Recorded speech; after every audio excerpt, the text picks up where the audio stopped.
ऋषि कहोड़ के आश्रम में गर्भवती सुजाता ध्यान मग्न हैं। उनके गर्भ में अष्टावक्र अभी अजन्मे ही ब्रह्म ज्ञान से ओतप्रोत हैं।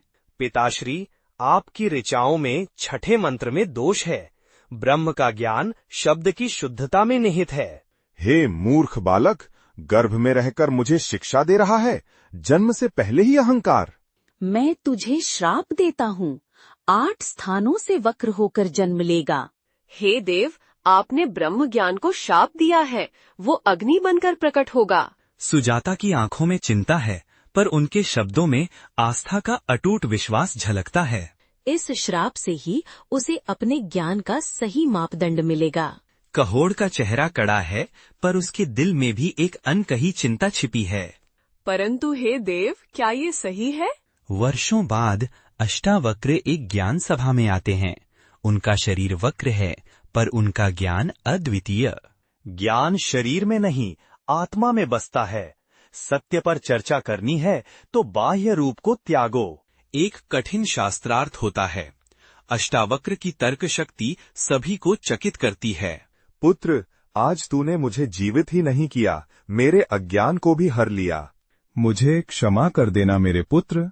पिताश्री, अब मैं तीर्थ यात्रा पर जाऊंगा, आत्मज्ञान को परखने और आत्मा की ज्योति को अनुभव करने। अष्टावक्र के चेहरे पर एक गंभीर शांति है। उनके नेत्र आत्मिक खोज की तीव्र इच्छा से चमक रहे हैं। परंतु मेरे पुत्र, ये यात्रा कठिन है। मैं तैयार हूँ। बरसाना पहुंचकर अष्टावक्र स्वगत में कहते हैं, ये भूमि वियोग और प्रेम की प्रतीक है। यहाँ आत्मा के गूढ़ रहस्य शायद खुल जाएं। अरे देखो, ये कौन है? शरीर पूरा टेढ़ा मेढ़ा, क्या यही कोई ज्ञानी है? हा हा हा हा, ये तो जैसे पत्ते की टहनी हो, हवा से हिल जाए। हंसो मत, शरीर तो मिट्टी है, आत्मा को देखो यदि देख सको। हंसी जारी है, पर अष्टावक्र के नेत्र बंद हो जाते हैं। जिनकी दृष्टि विकृत है, वे स्वयं पत्थर बन जाएं, बाह्य स्वरूप में ही सिमटे हुए। गोपियां और बच्चे पत्थर की मूर्तियां बन जाते हैं। अष्टावक्र का चेहरा गंभीर और शांत है, पर उसकी आंखों में एक गहन ज्ञान का प्रकाश है। चरणों की झंकार, दिव्य आलोक में राधा और कृष्ण आते हैं।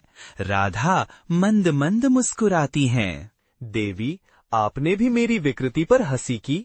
आपसे तो करुणा की आशा थी।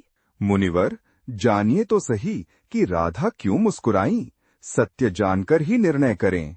हे देवी, क्या मेरी दशा भी आपके हास्य का कारण बनी?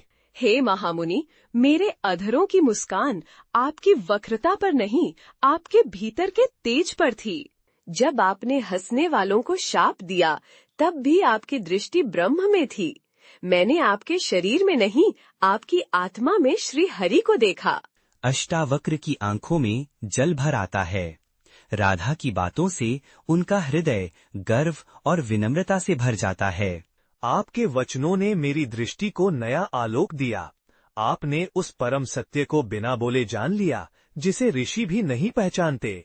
हे राधा, आपकी मुस्कान में करुणा, भक्ति और ब्रह्म ज्ञान समाहित है। मैं आपको ये वरदान देता हूँ, आप सदा किशोरी रहें। हे मुनिवर, आपका ये आशीर्वाद सदा मेरे भक्तों के लिए प्रेरणा बनेगा।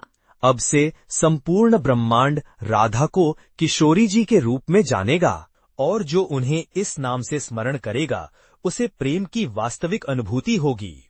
अष्टावक्र के चेहरे पर एक गहन शांति है। वे अपने आत्मिक ज्ञान की पूर्णता को महसूस कर रहे हैं। धन्यवाद हे महामुनि। ये मेरा सौभाग्य है देवी।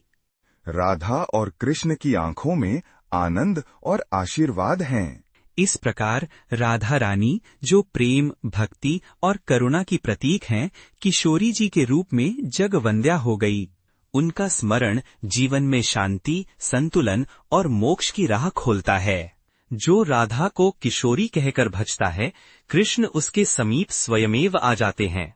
ये कथा हमें सिखाती है कि सच्चा सौंदर्य आंतरिक होता है, बाह्य रूप मात्र माया है, और प्रेम की अनुभूति केवल आत्मा की शुद्धता से ही संभव है।